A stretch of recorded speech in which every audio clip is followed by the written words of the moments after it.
భారతదేశ ప్రజలమైన మేము we the people of India. So మాకు మేము రాసుకున్న రాజ్యాంగం రాసుకున్న ఈ రాజ్యాంగంలో ఈ రోజు తీర్పును చూసినట్లయితే గవర్నర్లకి రాష్ట్రపతికి విచక్షణాధికారం ఉండాలి కదా అని చెప్పేసి ఒక పాయింట్ పేరుతోటి బిల్లులని వాళ్ళు ఎన్ని రోజులైనా డిలే చేయొచ్చు అని అర్థం వచ్చేటట్టు తీర్పు కనిపిస్తుంది. ఎట్లా చూడాలి ఈ పరిస్థితిని? ఇప్పుడు మన రాజ్యాంగంలో ప్రతిదానికి ప్రొవిజన్ ఉంది. ప్రొవిజన్ అంటే ఒక ఆర్టికల్ ఉంది. ఆర్టికల్ 1, ఆర్టికల్ 2, ఆర్టికల్ 3 అని ఉంది. ఆ ఆర్టికల్లో చాలా వివరాలు ఉన్నాయి. కానీ మధ్యలో కొన్ని రీజనబుల్ అనే మాట అనేస్తారు. అనేసరికి ఏమిటంటే అది ఖచ్చితంగా ఒక నెలలో అని అనకూడదు. అనడం కూడా కష్టం. ఎందుకంటే ఒక్కోసారి ఇబ్బందులు అవుతాయి. ఎవరికో యాక్సిడెంట్ వస్తుంది, ఇంకెవరికో ఇక్కడికో పోవాల్సి వస్తుంది. ఇవన్నీ వస్తాయి కదా. డైనమిక్ ప్రాబ్లమ్స్ వేరే కొన్ని ఉంటాయి. వాటిలో ఉన్నప్పుడు ఏం చేస్తామంటే రీజనబుల్ పీరియడ్ లో అంటారు. రీజనబుల్ పీరియడ్ అంటే ఏంటి? మరి నెల రోజులైందే, 2 నెలలైంది, 3 నెలలైనా నువ్వు చేయకపోతే ఏం చేయాల్సి వచ్చిందంటే సుప్రీం కోర్టుకు పోవాల్సి వస్తుంది. ముందు హైకోర్టు నుంచి సుప్రీంకోర్టుకు వెళ్ళాలి. ఎన్ని నెలలు పడుతుందండి? హైకోర్టులో ఇన్ని నెలలు, తర్వాత సుప్రీంకోర్టులో మరికొన్ని నెలలు, ఏడాదులు ఇచ్చే అవకాశం కూడా ఉంది. అప్పటికే మీకు 6 నెలల క్రితం ఆయన మన తమిళనాడులో వచ్చిన ఒక సమస్య మీద గవర్నర్ చేయాల్సిన పని కాదు ఆయన, కానీ చేసినాడు. చేస్తే ఏం చేయాలి? దానికి ఎవరు చెప్పాలి? దానికి అసలు చేసింది ఎవరు? గవర్నరే స్వయంగా చేశాడా? కాదు. వారిని నియమించిన హోమ్ మినిస్టర్ చేస్తాడు. హోమ్ మినిస్టర్ ని ఎంచుకున్న ప్రైమ్ మినిస్టర్ చెప్తాడు. అంటే ఎవరు చేస్తున్నారు ఇప్పుడు ఈ పనులను? ఎవరు చేస్తున్నారు? ప్రైమ్ మినిస్టర్ చెప్తుంటాడు, హోమ్ మినిస్టర్ చెప్తున్నాడు. చెప్తుంటే గవర్నర్ యాక్ట్ చేస్తున్నాడు.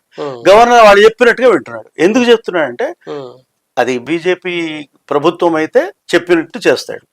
భారతీయ జనతా పార్టీ ఏతర ప్రభుత్వాలని ఇవ్వడు. 6 నెలల్లో తీసుకుంటాడు, 7 నెలల్లో తీసుకుంటాడు, 8 నెలల్లో తీసుకుంటాడు. అంటే అప్పుడు సంవత్సరాల తరబడి తీసుకుంటున్నారు అనేది వెయిట్ చేస్తూ ఉంటాడు. ఎందుకు వెయిట్ చేస్తాడంటే ఒకసారి ఎందుకు 1 నెల ఎందుకు 2 నెలలు పర్వాలేదు అని వెయిట్ చేస్తాడు. ప్రధానికి కోర్టుకు పోలేదు కదా, వదిలేస్తాడు. ఆయన ఇవ్వడు, ఏ ఆర్డర్ ఇవ్వడు. అట్లా ఈయనొకరే కాదు, ఇది ఒక ఉదాహరణకు చెప్తున్నాం. చాలా మంది గవర్నర్ ఇట్లే చేస్తున్నారు. నాన్ బీజేపీ గవర్నమెంట్ ఈ విధంగా చేస్తున్నారు. ఇది కరెక్ట్ కాదు. ఇది వివక్ష, ఇది అన్యాయం. విచక్షణను దుర్వినియోగం చేయడం. విచక్షణ వినియోగించాలి, దుర్వినియోగం చేయకూడదు. గతంలోనే ద్విసభ్య బెంచ్ దీన్ని ఇట్లా చేయకూడదు, గవర్నర్ అయితే 1 నెలలో చెప్పాలి, రాష్ట్రపతి అయితే 3 నెలల్లో చెప్పాలని ఒక తీర్పు వచ్చింది కదా. దాన్ని మళ్ళీ మార్చడానికో లేకపోతే మళ్ళీ సమీక్షించడానికో ఎందుకు ఇది మార్పు కాదు. ఇదేంటంటే జడ్జిమెంట్ ఎవరు ఇచ్చారంటే డివిజనల్ బెంచ్ అంటారు దాన్ని. డివిజనల్ బెంచ్ అంటే 2 న్యాయమూర్తులు కలిసి నిర్ణయించారు. అది సుప్రీం కోర్టులో చెప్పారు వాళ్ళు. అయితే డివిజన్ అంటే ఏమవుతుందంటే ఒకరు వ్యతిరేకిస్తే, ఒకరు ఎస్ అని ఒకరు వ్యతిరేకం అంటే అది దాన్ని డివిజన్ బెంచ్ కి తీసుకుపోతారు. కానీ డివిజన్ బెంచ్ కి పోవాల్సిన వాళ్ళు 2 ఒప్పుకున్నారు కనుక పెద్ద ప్రాబ్లం లేదు. అయితే డివిజన్ బెంచ్ లో వచ్చిన జడ్జిమెంట్ ని ఏమున్నాయి అందులో మనం ప్రాబ్లమ్స్ డిస్కస్ చేద్దాం.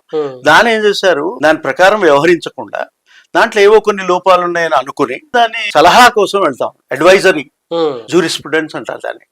అంటే గవర్నర్ కాగా రాష్ట్రపతిలో ఎవరైతే ఉన్నారో, రాష్ట్రపతిలో ఉన్నవారు నాకు ఒక సలహా కావాలండి ఇందులో అని అడుగుతారు. సుప్రీంకోర్టుకి ఆ అధికారం ఉంది.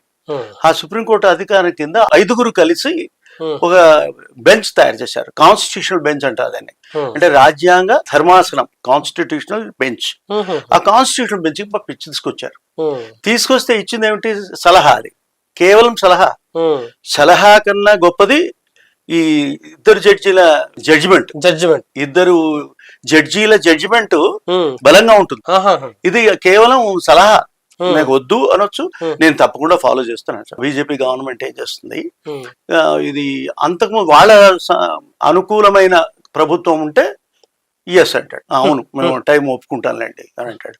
లేకపోతే ఒప్పుకోడు. ఎందుకు ఒప్పుకోడు అంటే మీకు అంతకుముందు జడ్జిమెంట్ లో 2 జడ్జీల ధర్మాసనం ఏం చెప్తున్నదంటే మీకు మేము ఈ ఇన్ఫర్మేషన్ టైం లైన్స్ అంటారు. టైం లైన్స్ అంటే ఒక స్పష్టమైన గడువు ఎంత కావాలి అనేది చట్టంలో లేదు. చట్టం అంటే రాజ్యాంగంలో లేదు. అంటే రాజ్యాంగంలో లేని ఈ గడువు ఈ division bench supreme court yes అన్నది. అయితే నిజంగా ఈ పరిస్థితిలో చూస్తే నేపథ్యం ఏ విధంగా అనుకుంటే అది కరెక్ట్. ఇది గడువు ఇవ్వడం. ఏం గడువు అంటే ఏమి ఇచ్చున్నారండి? మీరు గవర్నర్ అయితే 1 నెల రోజులు అన్నాడు, రాష్ట్రపతి అయితే 3 నెలలు అంటున్నాడు. 3 నెలలు 3 నెలలు అంటుంటే రాష్ట్రపతికి ఒక నిజంగా చున్నతమైన అధికారి ఆయన. అయితే ఒకవేళ రాష్ట్రపతి గనుక మీకు 3 నెలల్లో కూడా ఇవ్వకపోతే 6 నెలలు కూడా ఇవ్వకపోతే ఏమైపోతుందండి? ఆ చట్టం ఏమైపోతుంది చెప్పండి? యాక్ట్ అంటారు దాన్ని ఇంగ్లీష్ లో. వేస్ట్ అయిపోతుంది కదా, పనికి రాకుండా అయిపోతుంది. ముఖ్యంగా 5 ఏళ్ల టర్మ్ ఉంది.